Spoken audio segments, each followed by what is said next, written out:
Meu nome é Carol Siqueira, eu sou estudante de jornalismo do UFSM Campus de Frederico e hoje vim falar um pouco sobre a sociedade do espetáculo, teoria produzida na década de 60 por Guy Debord, um cineasta, escritor e teórico francês.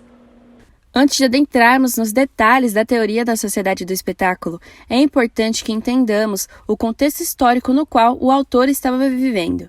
Então, Debord, em 1967, ano em que o livro foi publicado, estava vivendo em meio à Guerra Fria. Então, havia o desenvolvimento do capitalismo, uma dominação midiática muito grande. Então, para vocês terem uma ideia, foi justamente nessa época que os grandes musicais ganharam destaque, como o vencedor de 10 Oscars, Amor Sublime Amor, e com Anne Bancroft e Dustin Hoffman, quebrando a inocência do American Way of Life em A Primeira Noite de um Homem.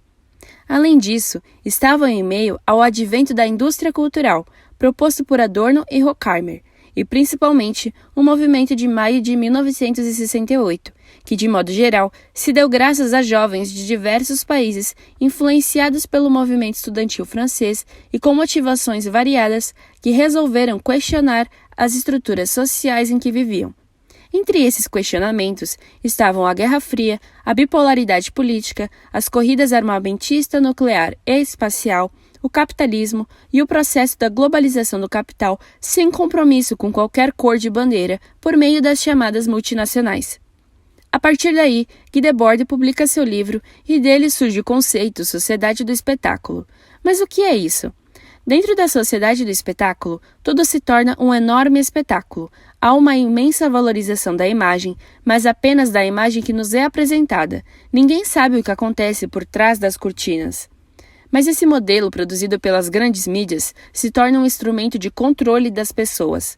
Então elas ficam tão alienadas com as imagens apresentadas que ignoram o real significado destes símbolos. Para Debord, são criadas imagens que possuem como fim controlar as classes, visto que esse fenômeno só ocorreria em sociedades que possuem distinção entre as classes sociais.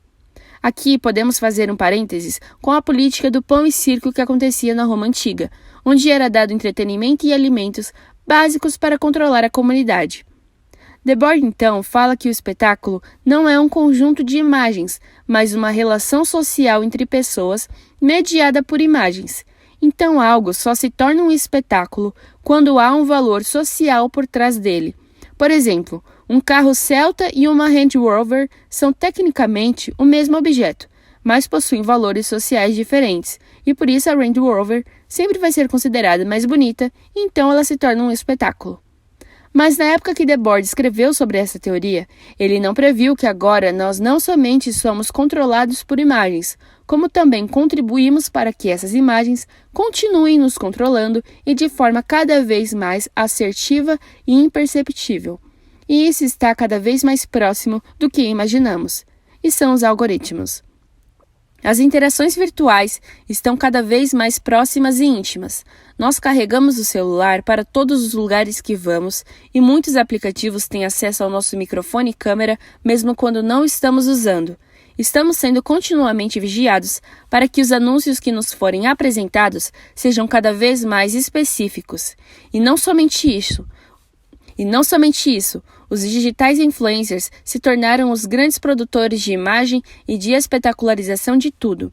Um exemplo disso é a propaganda de um chá chamado Desinchar, um chá que possui a mesma composição que outros, mas que possui um nome que prevê o desinchaço, e as influenciadoras que fazem publicidade dele tomam e falam que milagrosamente, ao tomar o chá, desincharam rapidamente, dando um valor social ao produto e o transformando em um espetáculo. Mas é importante salientar que as influenciadoras não são os grandes conglomerados que nos controlam, mas também são vítimas dessa grande máquina. Como mostrado no primeiro episódio da terceira temporada de Black Mirror, uma jovem tenta a todo custo ser perfeita nas redes sociais, vendendo uma imagem que não condizia com a sua realidade e influenciando outras pessoas a também serem perfeitas em seus perfis, mesmo que tudo aquilo fosse uma mentira. Então, não somente a mídia produz imagens de controle e alienação, mas também nós nos tornamos produtores de imagens falaciosas. Ao publicarmos uma foto ou um vídeo, escolhemos o nosso melhor ângulo, colocamos efeitos, nunca jamais será algo 100% natural e sempre seremos espetacularizados, pois o conteúdo publicado passará por centenas de outras pessoas que julgarão o que você postou. Espero que esse conteúdo tenha te auxiliado e que agora você possa observar a sociedade do espetáculo não somente como uma teoria, mas como um fenômeno real e que você contribui para a sustentação dele, sabendo disso ou não.